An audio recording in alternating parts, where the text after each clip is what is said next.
At 22, Wren Jordan had already learned how to disappear in a room full of people who claimed to love her. But nothing prepared her for the moment her father shattered that illusion in front of everyone. The annual Jordan Foundation Gala was the crown jewel of Boston society: black ties, diamond earrings, champagne that cost more than rent. Wren attended wearing her late mother's black satin gown, trying to be invisible in plain sight. She helped the staff serve wine, smiled politely at donors who barely remembered her name, and stayed far from the podium where her father, Martin Jordan, held court like a king. She had almost made it through the night without incident. Then it happened. One misstep, one slip of her heel on the edge of a rug, and the glass of red wine in her hand arced forward in slow motion, splashing onto the polished marble floor. Conversations halted.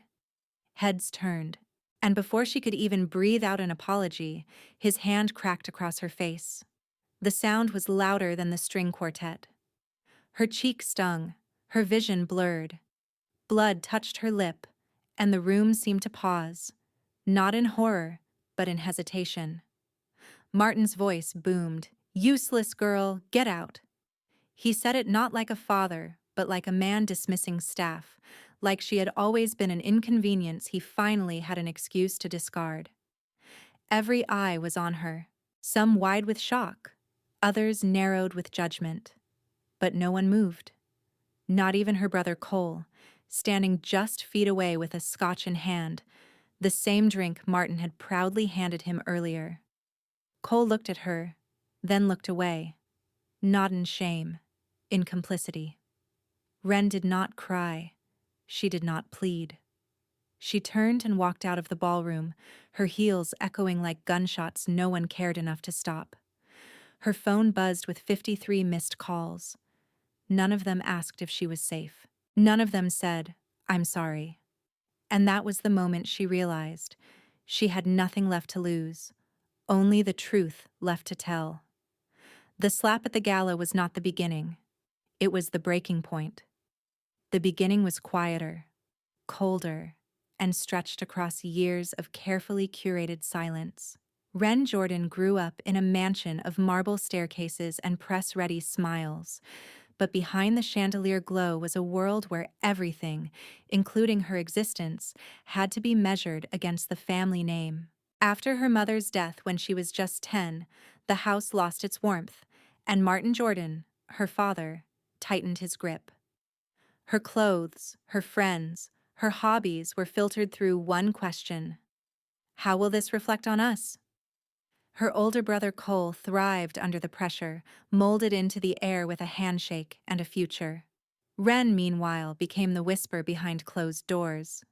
Emotional. Fragile. Pretty, but not reliable. She learned to stay quiet at dinner parties, to nod when corrected, to accept that love in the Jordan household was conditional, and usually only given to boys with ambition. When she turned 18, she was accepted into Columbia Law, the path her father had chosen for her.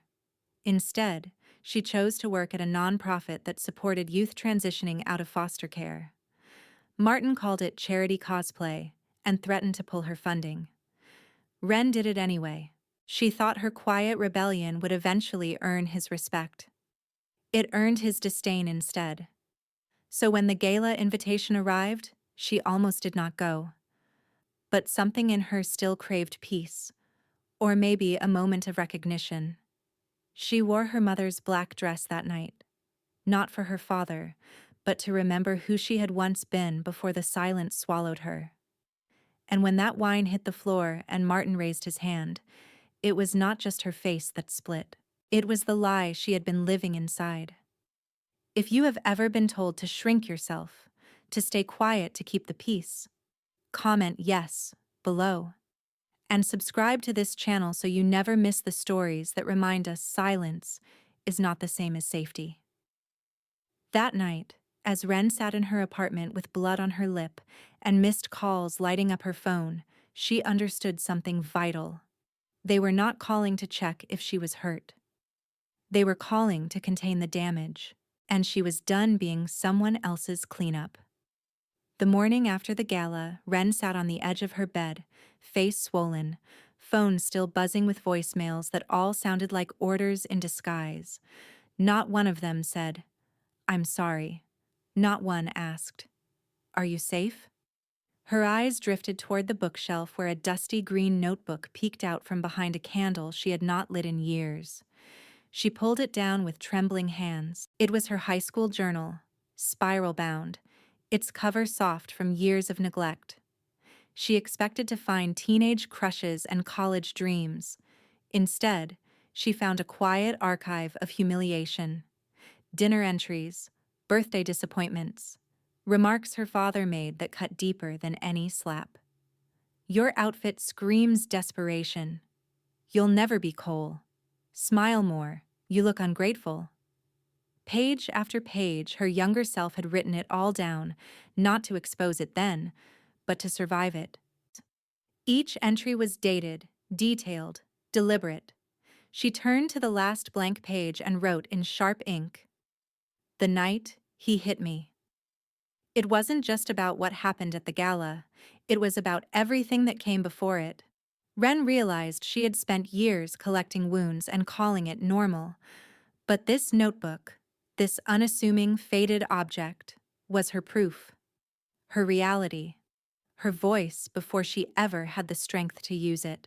She started adding new pages. Who was there? What her father said? What her brother didn't say? She included the voicemail that called the assault unfortunate, the text from Cole urging her to be reasonable, the family PR email asking her to refrain from public statements. The more she wrote, the more clarity she found. This wasn't a one-time outburst. It was a pattern, carefully hidden under wealth and charm. And now, finally, she had the paper trail. The proof she had never intended to collect. Not a lawsuit. Not yet. But maybe a foundation. Maybe a beginning. Because for so long, Wren had been told that speaking up was drama, that remembering was disloyalty. But in that moment, pen pressed to page, she felt something shift. She wasn't crazy. She wasn't weak. And she certainly wasn't alone. She had a voice. And she was going to use it. Not just for herself, but for every girl who had been taught to be quiet and pretty and small. The notebook was only the beginning. Wren had proof now, yes. But she needed someone who would believe it without blinking. Someone who had felt the storm of Martin Jordan's control and survived it. She found that person in the last place her father would expect, his own sister. Leah Jordan, the family ghost. The name was spoken only in sharp whispers at holidays, always followed by words like unstable, disgraceful, or selfish. But Wren remembered her differently. A spark of rebellion in red curls and loud laughter. A woman who once dared to walk out of a family dinner mid-toast after Martin told her she was wasting her life. Wren had not seen her in nearly a decade, but the moment she stood outside Leah's apartment, fingers hovering over the buzzer labeled L. Jordan, something inside her said go. Leah opened the door without a word. Her apartment smelled like cinnamon and second chances. There were books stacked on every surface and photos of places Wren had only dreamed of. Cliff edges, mountain trails, cities without marble columns. When Wren finally spoke, the words came out in a flood. The slap, the silence, the voicemails, the threats. Leah listened without interrupting. Then she poured tea, placed a blanket over Wren's shoulders, and said softly, "He once tried to silence me too, not with a slap, but with shame. And when that didn't work, he tried to erase me." What followed was the quiet formation of something dangerous. A plan. Leah pulled out an old storage box labeled Jordan Legal. Inside were documents, financial records, legal notices, NDAs from employees, old letters from business partners who had settled before they could speak. "He has always hidden his violence behind charm and checks," she said, flipping through a file. but now we start putting it in daylight. Ren nodded, suddenly aware of the notebook still tucked in her bag. Her proof now had an ally. Leia taught her how to back up files, encrypt messages, collect timelines. They printed voicemails, traced real estate transfers, cross-referenced gala dates with sudden offshore trusts. Each document they uncovered added weight to Ren's story. For the first time, she wasn't just remembering. She was building. Not just escaping. Preparing. Because if Martin Jordan built his empire on fear, then Ren was going to burn it down with the truth. Brick by brick. Name by name. Date by date. The meeting was scheduled like a corporate merger. Cold, calculated, designed to contain fallout. A private law office downtown. 4 chairs. No press. No staff. Just Ren, Cole, and Martin Jordan, the man who had turned her life into a press release. She arrived first, wearing a plain black coat and no makeup, the bruise on her lip visible and deliberate. Cole entered second, all polished discomfort in a navy coat that probably cost more than her month's rent. He nodded but did not speak. Then Martin arrived, flanked by an assistant who handed him a folder, then vanished like a ghost. "You look tired," Martin said, settling in like a CEO taking his throne. Ren did not respond. Cole cleared his throat. "We're here to make this right." Martin leaned in, voice syrupy and sharp. "You made a mistake. That's forgivable. But this digging, leaking, involving Leia, that's reckless." Ren's fingers tensed. "So is slapping your daughter in front of 100 people." Martin's expression cracked. It was a moment of frustration. "You called me useless," she said. "You embarrassed me," he snapped. Cole interjected, "No one's saying what happened was okay, but there's a better way to handle this." Martin slid the folder across the table. "This is a non-disclosure agreement. Sign it, take the settlement, and move on. With dignity." Dignity. He used the word like a leash. Ren did not touch the folder. "I'm not signing anything, and I'm not staying silent." Martin's eyes narrowed. "If you go public, we'll respond.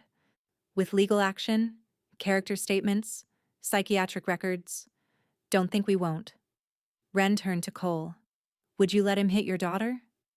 His jaw clenched, but he said nothing. "Then why is it different when it's me?" The silence was the answer. Martin leaned forward. "Your behavior has always been dramatic. Leia taught you that. This ends now." Ren stood. "No, this begins now." He rose, voice raised. "You are nothing without this family." She paused at the door. "You never knew me. That's the only reason you thought I'd stay quiet." Outside, the air bit cold against her skin, but it was the kind that woke you up, not the kind that kept you frozen. For the first time, Ren wasn't walking away. She was walking through, toward the reckoning they never saw coming. The story dropped on Christmas Eve at 8:05 p.m.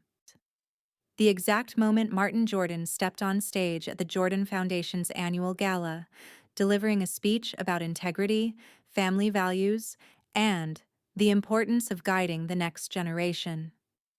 But this time, the next generation was not standing beside him with a polite smile and glass of champagne.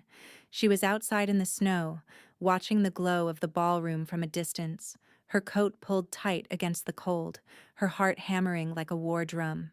The article had gone live with everything: audio of the voicemail, screenshots of texts, notarized statements from silenced employees, real estate transfers to offshore trusts just days after the slap, and, most damning of all, a timeline of emotional, verbal, and physical abuse that spanned more than a decade. Ren's words, for the first time, could not be twisted. They were printed, permanent, shared. Inside, phones buzzed. 1 table, then 5, then all. Screens lit up with headlines. "Jordan Empire under fire, daughter speaks out." The room shifted. A donor stood. Then another. Someone dropped a wine glass. Martin faltered mid-sentence, looked to his assistant, who was already dialing her phone with trembling fingers. Cole stood off to the side, fists clenched, jaw tight. "This is a smear campaign," Martin finally barked, voice sharp with panic. "She's unstable, vindictive." But the microphone was still on. The cameras were still rolling. For once, everyone saw what Wren had known her whole life. The man behind the curtain was not just cruel. He was scared.